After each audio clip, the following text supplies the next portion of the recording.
on this episode of The Natural Plastic Surgeon. I gained 65 pounds with 2 of my pregnancies. Most of my friends were like posting bikini photos all of the time, and I'm like in the postpartum trenches. In the first week that I did it, I lost 9 pounds because my body one week didn't change how I was eating or anything. Girls are secret haters, so if one of your friends is telling you not to do it, she doesn't want you to be hotter than her. Hey everybody, this is episode 47 of the Natural Plastic Surgeon podcast. We have one of our favorite patients, influencers, Jill Cheel here, and she's had pretty much every single procedure you can imagine that we offer, and not quite, but and she's a mom of 3 boys, and that's what we're really going to kind of try to dive into. Having you in the office, we focus on the plastic surgery side of things, and now we really get a chance to talk to you about kind of your personal side and like the journey that you took to kind of get here, how you stay in just such amazing shape. Like, tell us all your secrets. But when you got pregnant for the first time, like what's it like to be a mom? Like you go, because obviously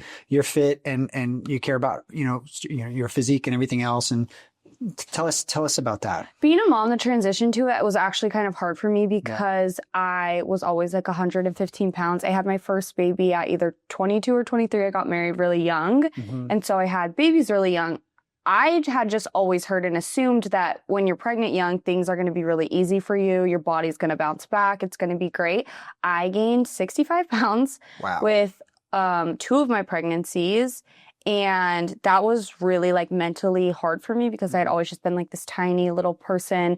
And I felt like I was eating healthy, but also a 22-year-old, like, you are eating more processed food. Like, you're not in that phase of your life yet where you've really had to care about your metabolism. So that showed through my pregnancy journey.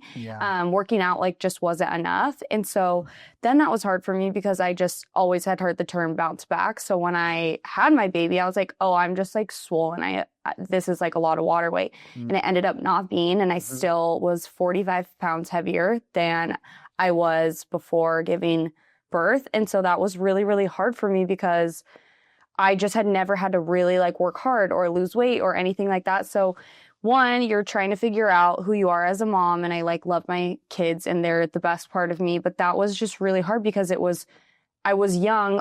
Most of my friends were like just graduating college, like posting bikini photos all of the time. And I'm like in the postpartum trenches. Like I didn't really have any other young mom friends too. So it was a really weird transition for me because I was at a phase of life that none of my friends were at. So it was kind of weird. And then trying to figure out, how do I lose all this weight while I wanted to maintain breastfeeding? And I always heard you need to keep your calories up. So it was kind of like a weird time. What kind of support did you have at that time, or like what resources do you have to help you get through that?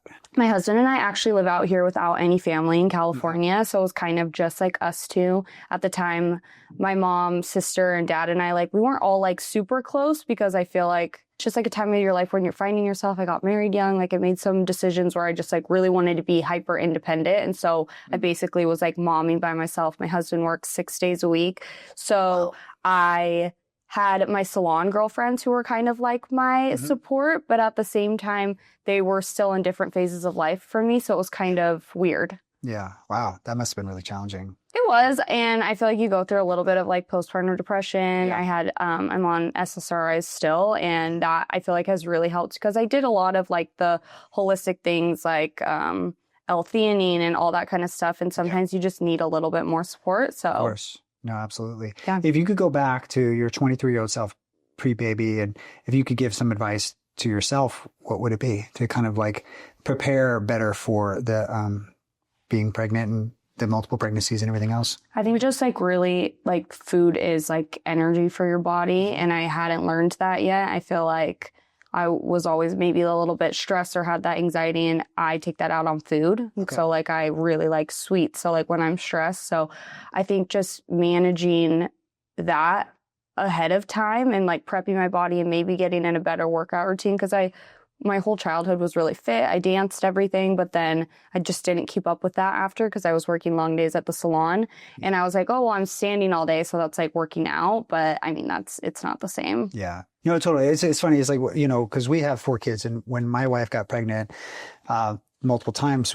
It's like something in the air, like, you know, she would gain weight and I would gain weight. We would go get burgers and pasta. And it's so powerful, whatever that hormone surge is or that nest making stuff. I don't know, but it's powerful and it catches you off guard. It caught me off guard. It caught my wife off guard and everything else. And so I feel like as a plastic surgeon, I say this as best as I can, like, you know, gaining 65 pounds, no one's going to be critical of that, but obviously we want to try to aim for like, you know, 35, 40, right? Because people ask me, it's like, oh, I'm going to get pregnant. I'm going to have things get redone. Well, I was like, I find that patients that don't gain too much weight, obviously the healthy amount of weight is important. So I'm not saying starve yourself by any means. You kind of have to navigate that carefully because, you know, there's a lot of emotions and things going on. I've noticed my patients don't gain more than 35 pounds and I don't need to do a whole lot of like breast lifts after breast implants or stuff like that. So I find maintaining a healthy weight during pregnancy, and there's guidelines for that. So you can check with your doctor on that, right? So I'm not here to tell you one size fits all. So, but yeah, you know, that is partly why, you know, you had to come see me. Yeah. That's a whole different subject. Like, you know, you never had plastic surgery before. I mean, did you ever even have surgery before? My wisdom teeth out. Yeah.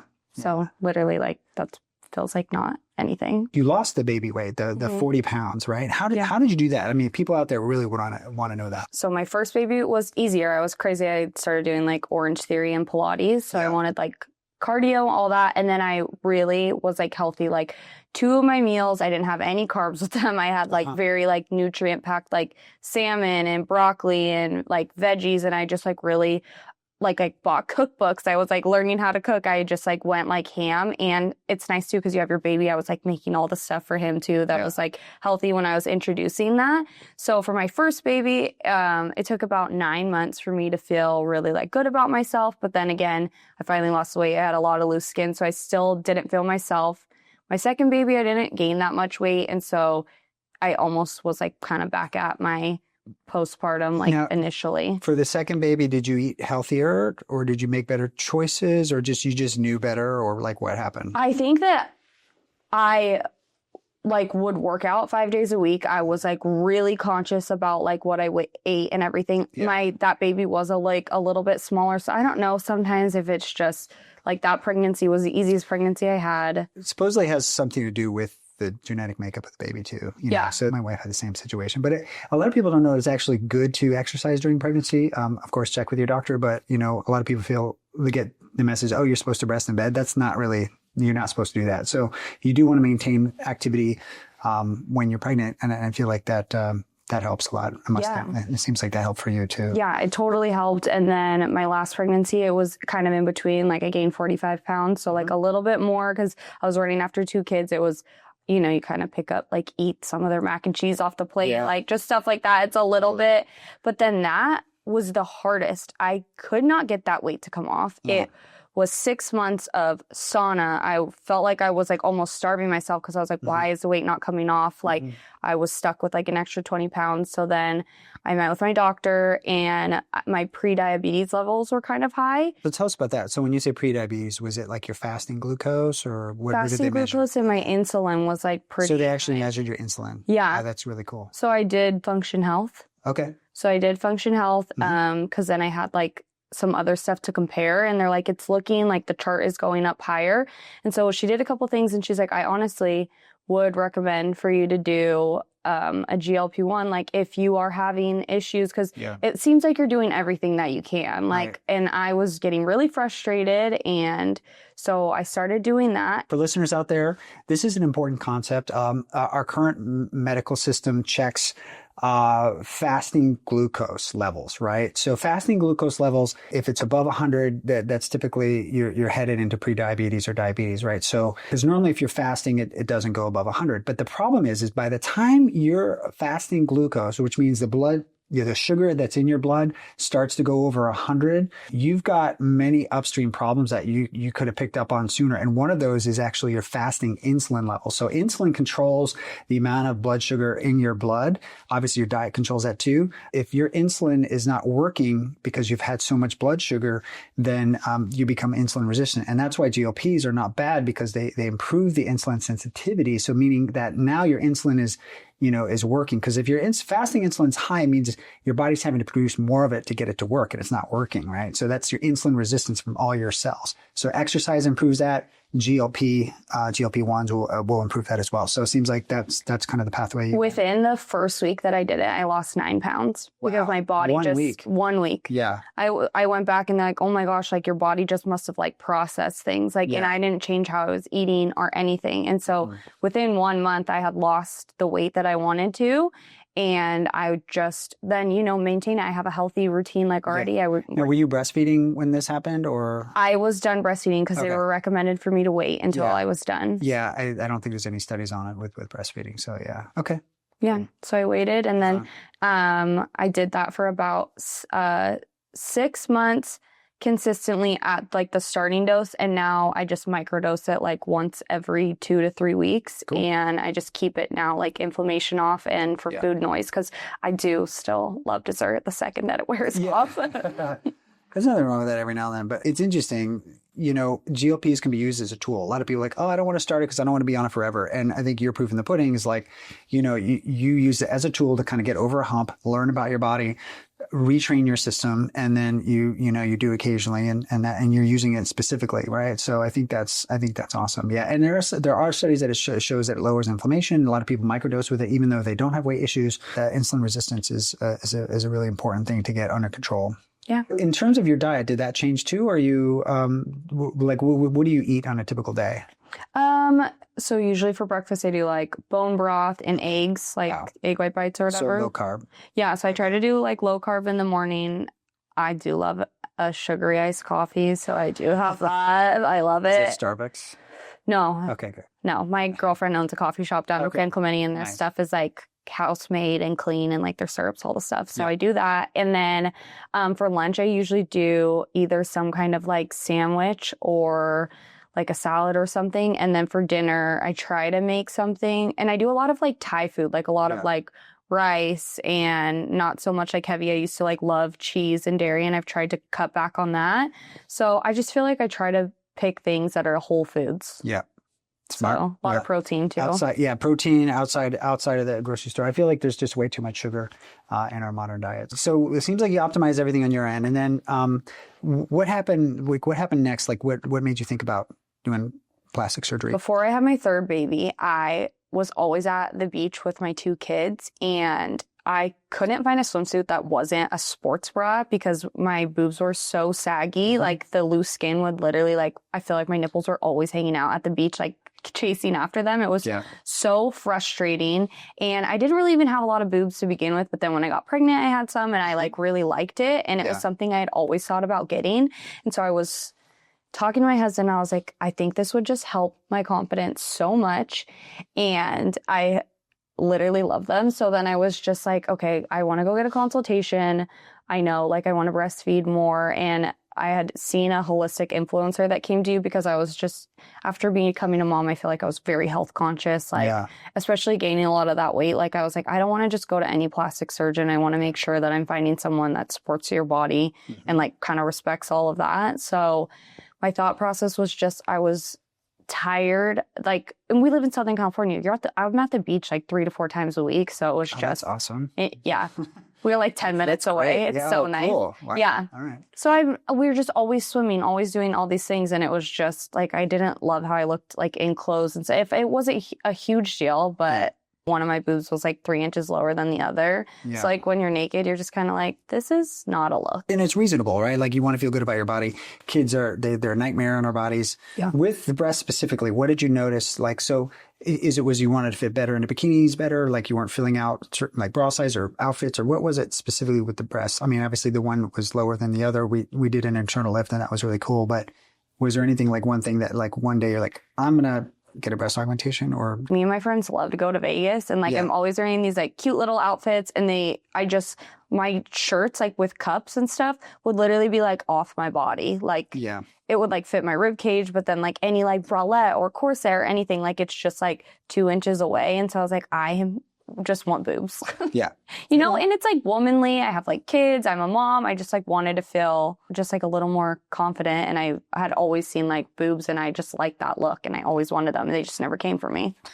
That's why I'm here. I mean, like it's awesome. It's a great procedure. I love it. It's actually what I'm most passionate about is breast augmentation. And I mean, I'm passionate about all plastic surgery, but that's, if you had to like narrow down to one favorite procedure, is that one because it makes such a big difference for relatively kind of like smaller surgery, low downtime. I mean, all the other ones are important too, but that one just is like a big impact, you know, and makes people really happy. You can like change about yourself. Like you can't just make your boobs magically grow. Right.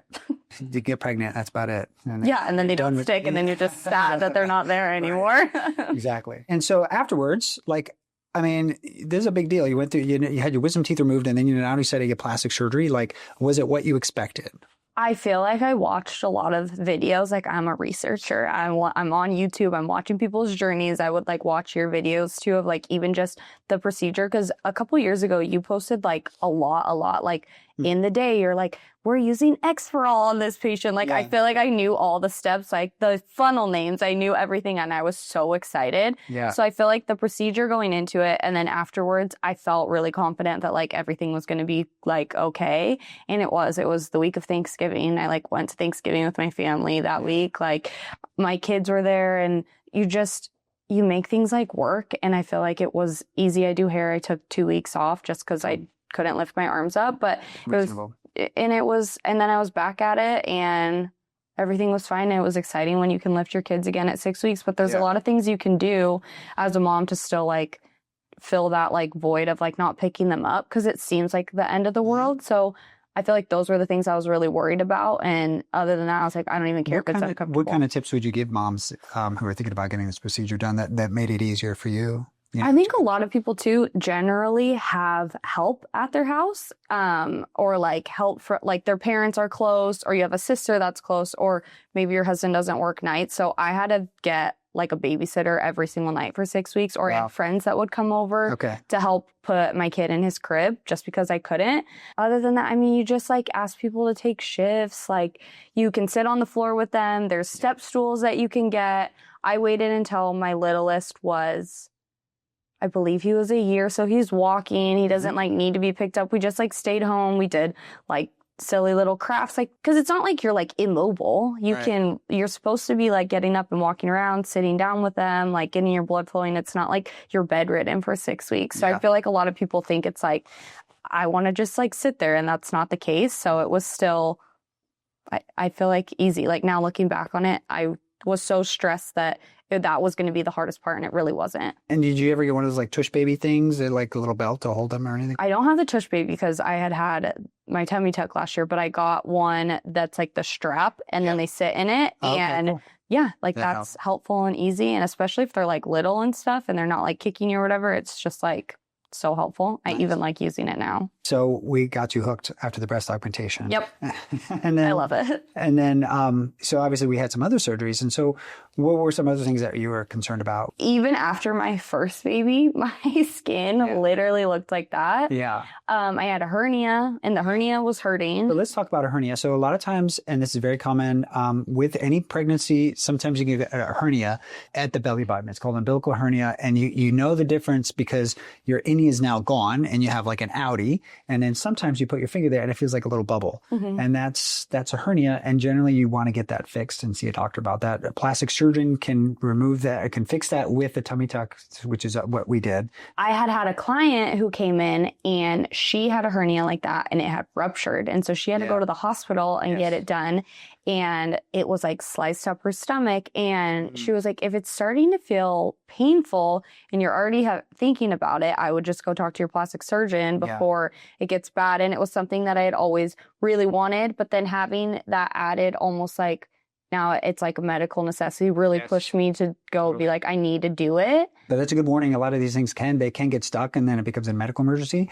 And then you're subject to like a general surgeon at the hospital at like midnight and like, who knows what you're going to get at that point. Yeah. And then I mean, that's a big area for you to have a scar if they just like go up that way. Yeah. And I knew I needed my abs repaired because ever since my first kid, I couldn't really do planks. Like I was having that like bubbling still, like the vein. You would do a plank.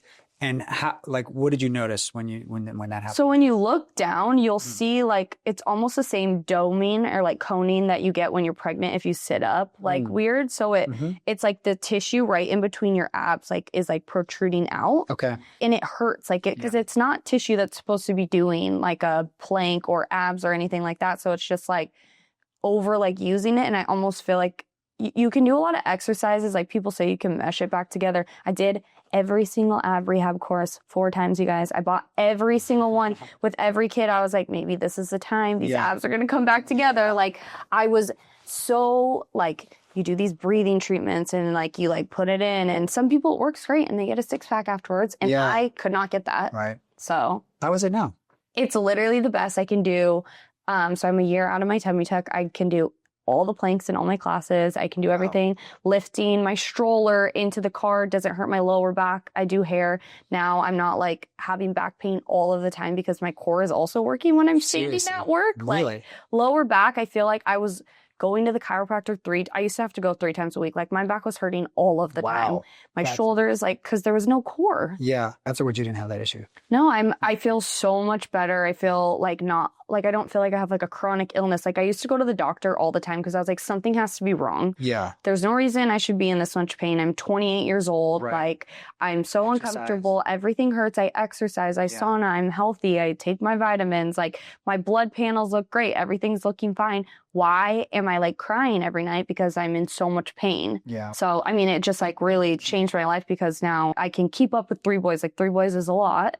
Yeah. And so now I just feel so much like healthier because your core is so, I just didn't realize how much of the work it actually does. It's funny because a lot of people don't realize that about tummy tucks. They think that a tummy tuck is just to get rid of the extra skin. I've had people come back and I've been so surprised. And that surprises me. I didn't know that was that dramatic for you of an improvement. And that's awesome because that's really important for just life, quality of life. And, you know, because a lot of people look at you like, oh, she doesn't really need a tummy. She just has a little bit of loose skin and this is just fix the belly button. But we did this stuff on the inside. I've actually had people who with urinary incontinence, when I do that, it fixes that too and improves sexual satisfaction and like all kinds of really positive things that is beyond just the aesthetic appearance, which is cool. 100%, like everything's stronger. I mean, it used to be like, you know, like after some kids, people are like, oh, like I pee when I sneeze. Like I don't have anything like that anymore. Like that's no. Great. Oh, did you have like sometimes it would happen. Yeah. Like you feel like there's no muscles in anywhere and you're just like, this is, and so now I just feel like a regular 28-year-old again. Awesome. So those are the 2 main things for you. And you feel like you've got your body back with those things or anything else that I feel so good. Like I always I love. At first, when the low-rise trend was starting, I was like, I am never wearing a low-rise thing because that, like, my skin would literally hang over my denim because it was so loose. And so now I feel like I can wear all the Y2K fashion. Like, I literally just am wearing, I feel like my nanny always makes fun of me. She's like, if I'm wearing a sweater, she's like, this is the most clothes I ever see. And I'm like, I have boobs and a tiny tummy now. So, like, I'm just always in, I feel like, cute, young clothes. And I feel, like, so good about myself. And I feel like that translates a lot into like now I feel a lot more confident. I feel like I'm a better mom, better wife because I'm just not like internalizing things so much. Like mentally, I just feel a lot better. You seem to have a very positive and growth mindset and you seem to recover really fast. Different strokes for different folks. Do you have any like tips that you think helped you? Because these are big surgeries. Breasts, semi-big, but then like the tummy tuck, that's a big deal with hernia repair and all the plication. Do you have any pointers for people or tips that you want to share that you think helped? I think it's getting to a mindset that like you understand that you getting this like isn't a vain thing, because I think you can be really grateful for the body that gave you 3 kids, because I know that, you know, not everyone's able to have kids and it seems like maybe something frivolous to complain that like I didn't like how my body looked after having kids. And I think it's okay to give yourself grace and be really grateful that your body was able to do those things and give yourself that, but also realizing that this body is going to serve me.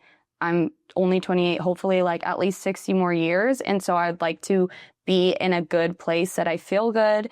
And I mean, that was 10 years of my life, like being, not 10 years, like 7 years of my life being pregnant and having kids. And it did a number on me and I don't want to be in pain the rest of my life. So just because someone is telling you that you don't need it just because they don't think that you need it. You know in your gut what's best for you. And if you're thinking about it over and over, you're totally able to do those things for yourself. I think a lot of people, as soon as they become a mom, like a lot of my mom friends like won't even go on date nights or stuff. Like it's okay to take care of yourself because when you're good, like everything is so much better. Like they don't go on date nights. Why don't they go on date nights? You just like see some moms and they just are scared to leave their kids with a sitter. And so like then that just turns into like they won't, like if that's like a normal issue, then like it stems so far on. Like I feel like almost moms like push each other into this other like self-sacrificial role, and it's okay to get out of that, and it doesn't make you selfish. Like even when I got the lipo done the other day, someone's like, I can't believe you would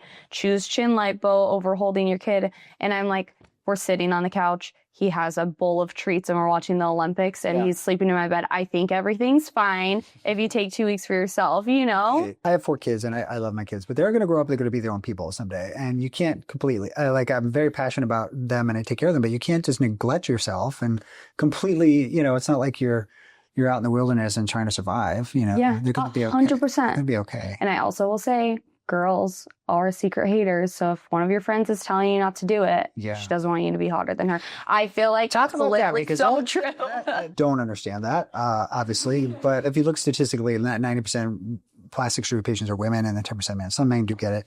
I think men don't ever really talk about it, and they definitely don't comment on other people. But like, why does that happen with women and plastic surgery? And, you know, why is it so taboo, or why do people shame other women for doing that? It's so hard because I don't have that mindset. So I'm always trying to put myself like in that person's thing, because it's like, if it's going to make you feel better, amazing. I don't know if it comes from a place where sometimes people are like, I want to make you feel good about yourself, so I'm just going to be so adamant that you don't need it.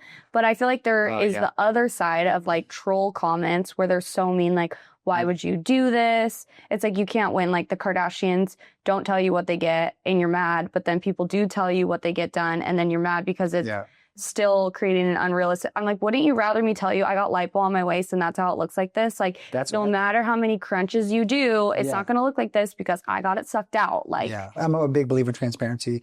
I feel like if you're a celebrity, you owe it a little bit more to people to be honest with what you do with your body, because they're looking up to you as a role model. If you're a normal person, then you obviously don't. That's your choice. That's just my personal opinion. But you've been really transparent about it, and you share stuff publicly, and you mentioned me. Thank you. In terms of like, hey, you know, day one of that tummy tuck, you're like, I am really struggling. Was there any surprises that you had? Any kind of like recovery tip that helped you, with pain or with like getting out of bed? I feel like tummy tuck is the most like intense. So you notice like a big difference from the things you do for that. So like I was really on top of the CBD and the arnica, and my bruising actually went like, never even turns like blurple. Like it went down really quickly. The swelling, like people would say like, oh my gosh, you're only 2 weeks out. Like you don't look that swollen. I was doing all of those things. Recovery tip, I did after my tummy tuck go to like a recovery center for 2 nights. And honestly, that was so helpful. Like have a nurse there. They bring you food. My husband would come check in on me, but like, so you don't have to worry about the kids, right? No, it was so nice, because you're kind of in the trenches those 2 days. Like I'm not going to lie to you. I'm not going to say it's like the easiest thing ever. Like put some shows you're really excited about, have like good nutrition, like bone broth and stuff like that is what I had, because you know, your stomach is like feeling weird. Did you make it yourself? I like the bare bones. We were just talking about this, and it's actually so good. The chicken flavor, I love it. They actually had it. So the first time I had it was at the recovery center, and I messaged the girl who owned it. I said, what is this brand? And she's like, oh my gosh, that's funny. So I loved having that. And then I made a little snack pack like right next to my bed of like a bunch of protein bars and stuff like that. Because I was trying to eat like really healthy things, and like I didn't want to go downstairs. Once I got upstairs at my house, I was stuck there. Just know after the drain comes out, it feels so much better, and you feel like this like sense of relief. It's not even that it's like super uncomfortable, but there's something about the second that it's out, it feels like your body's not trying to reject it anymore. It's just like, okay. You're free. Like it felt so much better. And so that's only like 3 or 4 days I had mine in. And so it was, I mean, those first couple days, taking a shower, maybe get someone to help you in the shower, because you're just like, I get lightheaded really easily. And that's important. Always first night after any surgery, make sure someone's with you every time you stand up, because you can get lightheaded, fall over, hit your head. That's happened numerous times. someone doesn't want to bother somebody who's watching them, they get up and they fall over and hit their head on the toilet. I'm like, oh, now we got to go get head CT, you know? So yeah. That's why I felt like having that recovery center was like nice, because my husband wasn't trying to take care of like 4 people. It was like you were just able to focus on yourself. It was so clean. They had like the lift up beds. So then also too, I got those. Oh, cool. So it was so nice. Yeah. But also at your house having either like you can use your kid's recliner chair, like you just chill in that. Or I got those like Costco like squishy triangle pillows. So I just had those like in my bed to like sit up and stuff. But again, like that was like 2 weeks I was really like in bed, and then really follow the protocol. Like they're not telling you to take these vitamins like just because they want to sell you something. Like I still use them all because they actually work comparatively to other stuff that I've used. Yeah. And I feel like I've tried a lot of supplements because I have friends who are very into like selling supplements or like stuff like that. Yeah. Well, thanks for that. We're not here to plug the products, but no, but I use all the stuff myself, and I'm like really particular about it. And like we've traced all the ingredients, and we do independent testing and for like lead and all the stuff. Because like you see the stuff coming out about like Dave's Killer Bread, and like have you heard about that? Like glycophosphate is in there and really high. It's just sad because it's like supposed to be like good. We were using it forever. I know. I got bought out in 2015 apparently, and some of the bread versions have higher than way expected, like some really high levels, like the white Dave's Killer Bread, the white one is really high. But, such a bummer. I know. Because you just like can't trust anything that you see almost on labels anymore. Right. Yeah. So even our products, like we'll retest them and like just to make sure, you know, nothing changed, you know. So I mean, overall, you know, we did a couple touch up things. We did the neck liposuction. We did a tiny little scar revision. Your closure was tight, so that's probably why you got a little bit extra thick there. But I mean, you look fantastic. I mean, you're incredible. You're coming here, you know, a couple of weeks after your surgery, and you know, you seem to just bounce right back. But how do you feel about everything, you know, overall? I feel great. I'm so happy that I did everything. I'm really happy with just even like the stuff we did a couple weeks ago, and it just feels like it was like the icing on the cake of everything. Like I feel like now I don't foresee needing anything else. Like, I just feel like the best version of myself. I'm so happy. I'm just like maintaining everything now. And so I'm just, I'm really, really happy. Like, I can't explain that enough because people still message me all the time and they're like, are you like happy with your results? And I'm like, yes. Like, I feel like that's all I'm ever like posting and saying, but it's not just something that's like a story. Like, I genuinely, if you like, cause I do hair, all my clients are like, you just seem like so much happier and stronger and like in a better mood. And I feel like I just like am overall very, very happy. Yeah. You see, I mean, I feel like you're a happy person and you're really positive, and, but I'm really thankful for you for trusting me and for coming to us and following the protocol and doing everything. And you've exceeded our expectations in terms of results. I mean, you have like amazing results. I think a lot of that has to do with you. So thank you. You still do a couple other things like injectables, which I think we're going to do today. Is that something new for you, or have you always kind of done this? Or I started getting Botox actually when I was like 21 because I'm very expressive and I like used to do tanning beds, so I feel like I got wrinkles. Like, wait, where did you grow up to have tanning beds? Oh, Arizona. Oh, okay. We were all psychotic. Everyone's fighting about who can be the tannest. So you're like double dipping tanning bed and then laying out with baby oil is psychotic. Wow. So like my face, I feel like I was just getting wrinkles younger, so I got it. But I started noticing a couple years ago that it wasn't sticking anymore. Okay. And so when you kept posting about Daxify, I was interested, and I have really liked doing that because I feel like it actually lasts now for me. I do a little bit of a lip filler. I haven't gotten it done in like 3 years though. Like I feel like it sticks now. Looks good. And then I just try to do, you know, all my like actively and detoxing, like the Juna detox drops, the after vitamins. How do you know about the Juna detox drops? Taylor's one of my best friends. Oh, that's right. Now. Yeah. Okay. Yeah. I was like, how does she know about that? That's great. Her company's really good. She has really good stuff. She's taught me a thing or two, but her detox drops are really good. Yeah, I like those. I like their new metabolism boosting gummies too. Okay. Yeah, I feel like I've been able to even like just a little bit do less of my GLP-1 too, because I feel like it just like heats up my body almost. It's like nice. So just those mixed with like trying to keep all my like healthy stuff. I don't know, just I feel like I live a healthy lifestyle now and I'm able to like now teach that to my kids. So that's awesome. Where can people learn more about you or find you? I'm on Instagram. I do TikTok if you want more aesthetic. Jill Cheel on Instagram, and then on TikTok I'm Jillian Cheel. I do hair and I have a brand, so I feel like I do a lot outside. So I'm Jill Does Hair with 3 L's. Everything else was taken, and then Love it. And then Playdate HQ, and that's my like little clothing brand side kind of fun hustle. So awesome. Well, tell us a little about that, the clothing brand. Me and my best friend Shelby started it together, and I feel like live a very fun lifestyle. Like we're always, we take our kids to do like everything with us. We're always doing fun stuff, and we were always just like, let's have a play date. And then we started doing a lot of like adult things too. Like we always do couples trips and fun nights out, and like we're throwing a disco party for our birthday. We're having a tattoo artist like come like that. And so we just always call it a play date. So we wanted it to be like more an adult kind of like fun, whatever line, kind of just like we could drop things here and there when we felt like it and when we felt inspired. So we just kind of channeled that into that. Awesome. Yeah. That's wonderful. Well, Jill, thanks so much again. And thanks for being on the podcast and sharing your personal experience. It's eye-opening to me. And I'm really grateful that you've come to me and that you shared your story with us. And we're very thankful. Oh, thank you. You're the best. Awesome. Thank you.